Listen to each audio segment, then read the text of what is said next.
Mesdames, Messieurs, bonjour. Ravi de vous retrouver pour cette nouvelle édition du JT Cultures et Marchés. Nous commencerons cette émission en évoquant le retour des cours du blé, malheureusement en dessous des 200 € par tonne sur Euronext. Nous parlerons ensuite des pluies qui reviennent en Argentine, avant d'étudier quel sera le niveau des stocks de blé en France à la fin de la campagne. Enfin, nous ferons un focus sur les surfaces de soja attendues aux États-Unis.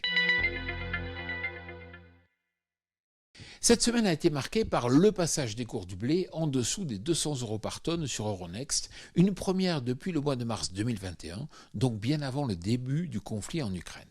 Les importantes disponibilités de blé russe et surtout l'accélération des exportations ukrainiennes malgré la poursuite du conflit armé ont fortement pesé sur les cours. Face à l'agressivité des offres de la région Mer Noire, le blé français est contraint de suivre à la baisse et peut-être d'espérer conserver ainsi de la demande.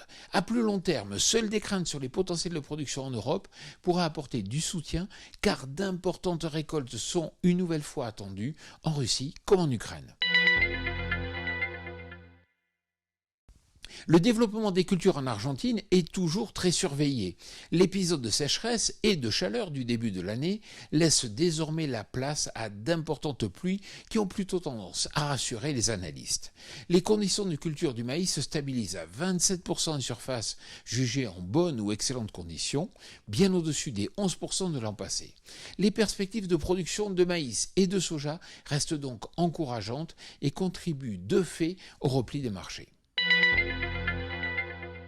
La semaine dernière, France Agrimer a mis à jour les bilans de blé français pour la campagne en cours. Les stocks de blé sont estimés à 3,5 millions de tonnes à la fin de la campagne, soit un plus haut niveau depuis 19 ans. Face à la forte concurrence du blé fourragé ukrainien, les exports de blé français au sein de l'Union européenne ont été revus en baisse, passant de 6,55 millions de tonnes à 6,32 millions de tonnes. La légère hausse des exportations vers les pays tiers n'empêche pas le rebond des stocks de report, à l'heure où la compétition reste forte sur le marché mondial.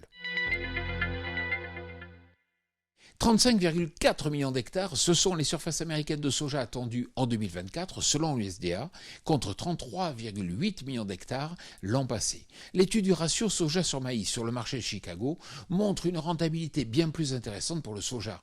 Les surfaces sont ainsi attendues en hausse de près de 5% par rapport à l'an passé et la fenêtre des semis qui s'ouvrira en avril sera scrutée avec attention. Sans incident climatique, une hausse de la production est attendue et les stocks de soja s'annoncent déjà très confortable aux États-Unis, alimentant ainsi le repli des cours.